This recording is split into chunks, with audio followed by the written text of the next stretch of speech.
dia 24, povo de Deus abençoado! Glórias a Deus por mais um dia de vida e pela oportunidade de conhecer mais da palavra de Deus. Eu tenho certeza que algo diferente está acontecendo na sua vida. Sabe por quê? Porque a Bíblia fala que a palavra é como espada, ela entra, ela separa juntas e medulas, não tem jeito. Vai fazer separação de alguma coisa que era duvidosa para aquilo que é real e certo. Então o Senhor é claro nesse sentido de dizer na palavra dele, que é isso que ele faz nos nossos corações. Então aproveite essa separação daquilo que era nebuloso, daquilo que agora é bastante luz que vem do Senhor. Hoje Lucas 8 e 9. Vamos embora para frente? Vamos lá? Pega a Bíblia aí. Lucas capítulo 8. Depois disso, Jesus ia passando pelas cidades e povoados, proclamando as boas novas do reino de Deus.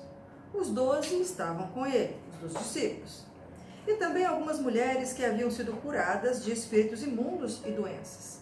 Maria, chamada Madalena, de quem havia saído 7 demônios. Joana, mulher de Cusa, administrador da casa de Herodes. Susana e muitas outras. Essas mulheres ajudavam a sustentá-los com os seus bens. Reunindo-se uma grande multidão e vindo a Jesus, gente de várias cidades, ele contou esta parábola. O semeador saiu a semear. Enquanto lançava a semente, parte dela caiu à beira do caminho. Foi pisada e as aves do céu a comeram. Parte dela caiu sobre pedras.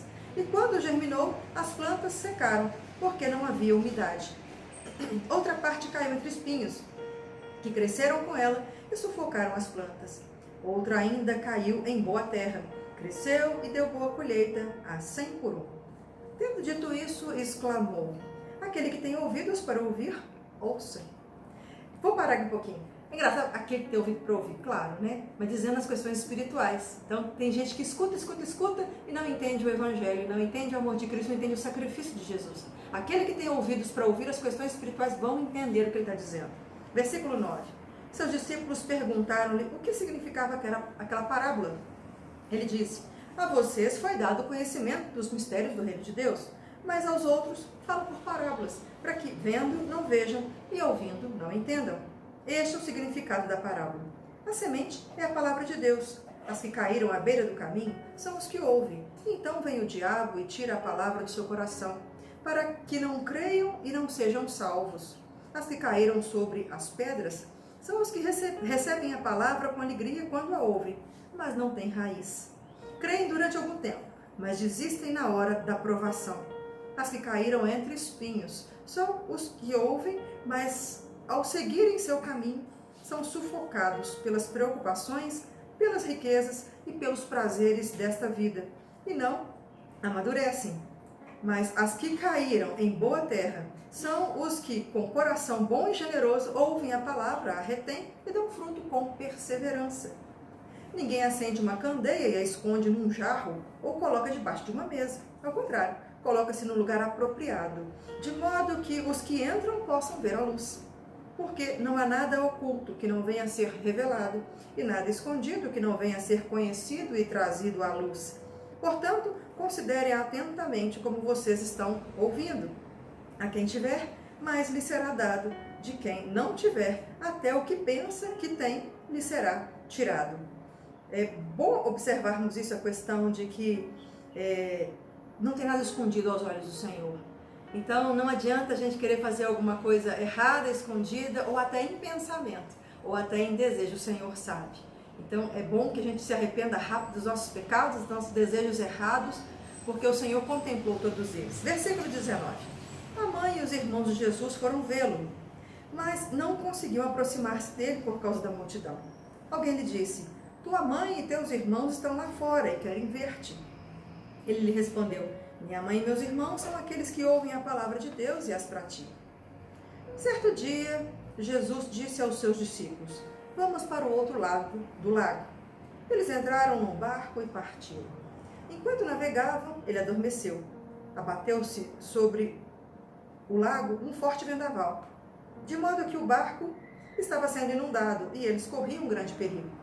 Os discípulos foram acordá-lo clamando: mestre, mestre, vamos morrer. Ele se levantou e repreendeu o vento e a violência das águas. Tudo se acalmou e ficou tranquilo. Onde está a sua fé? Perguntou ele aos seus discípulos.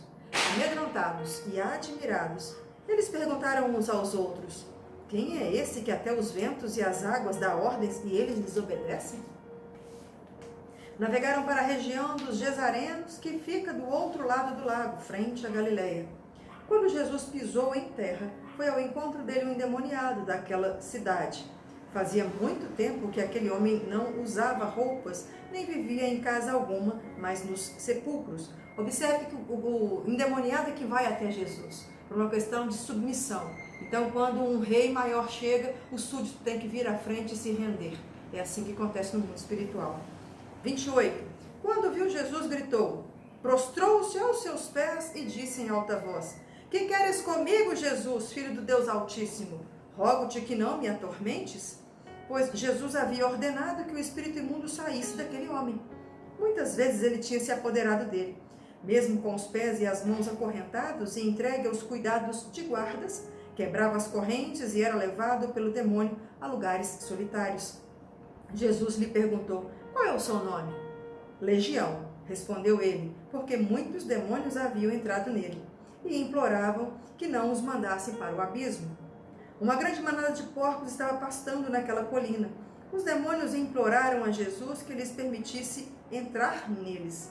E Jesus deu permissão, olha isso. Saindo do homem, os demônios entraram nos porcos e toda a manada atirou-se precipício abaixo em direção ao lago e se afogou. Vendo o que acontecera, os que cuidavam dos porcos fugiram e contaram esses fatos na cidade e nos campos. E o povo foi ver o que havia acontecido. Quando se aproximaram de Jesus, viram que o homem de quem havia saído os demônios estava assentado aos pés de Jesus, vestido e em perfeito juízo, e ficaram com medo. Os que o tinham visto contaram ao povo como o endemoniado fora curado. Então, todo o povo da região dos Gesarenos suplicou a Jesus que se retirasse, porque estavam dominados pelo medo. Ele entrou no barco e regressou. O homem de quem havia saído os demônios suplicava-lhe que o deixasse ir com ele. Mas Jesus o mandou embora, dizendo: volte para casa e conte o quanto Deus fez a você. Assim, o homem se foi e anunciou na cidade inteira o quanto Jesus tinha feito por ele. Versículo 40. Quando Jesus voltou, uma multidão o recebeu com alegria, pois todos o esperavam. Então, um homem chamado Jairo, dirigente da sinagoga, veio e prostrou-se aos pés de Jesus. Implorou-lhe que fosse à sua casa, porque sua única filha, de cerca de 12 anos, estava à morte. Estando Jesus a caminho, a multidão o comprimia. E estava ali certa mulher que havia 12 anos vinha sofrendo de hemorragia e gastara tudo o que tinha com os médicos, mas ninguém pudera curá-la. Ela chegou por trás dele, tocou na borda do seu manto e imediatamente cessou sua hemorragia. Quem tocou em mim? Perguntou Jesus. Como todos negassem, Pedro disse: Mestre, a multidão te aglomera e te comprime. Mas Jesus disse: alguém tocou em mim. Eu sei que de mim sai o poder. Então, a mulher, vendo que não conseguiria passar despercebida, veio tremendo e prostrou-se aos seus pés. Na presença de todo o povo, contou que tinha tocado nele e como fora instantaneamente curada. Então ele lhe disse: filha, a tua fé te curou. Vá em paz. Enquanto Jesus ainda estava falando, chegou alguém da casa de Jairo, dirigente da sinagoga, e disse: sua filha morreu, não incomode mais o mestre. Ouvindo isso, Jesus disse a Jairo: não tenha medo, tão somente creia e ela será curada. Quando chegou à casa de Jairo, não deixou ninguém entrar com ele, exceto Pedro, João e Tiago, e o pai e a mãe da criança. Enquanto isso, todo o povo estava se lamentando e chorando por ela. Não chorem, disse Jesus, ela não está morta, mas dorme. Todos começaram a rir dele, pois sabiam que ela estava morta. Mas ele a tomou pela mão e disse: menina, levante-se. O espírito dela voltou, e ela se levantou imediatamente. Então, Jesus lhes ordenou que dessem de comer a ela. Os pais dela ficaram maravilhados, mas ele lhes ordenou que não contassem a ninguém o que tinha acontecido. Um paralelo importante nessa situação da mulher, 12 anos enferma, 12 anos morrendo aos poucos pela hemorragia, sem poder convívio social, porque em períodos menstruais as mulheres não poderiam sair de casa, aonde sentar se tornava aquele lugar impuro, então ela não tinha convívio com pessoas. Então essa mulher de hemorragia por 12 anos, completamente morta no sentido de relacionamento e contato com pessoas. E a menina viva por 12 anos. De repente a mulher é curada e a menina morre. E Deus transforma as duas histórias. É maravilhoso, não é?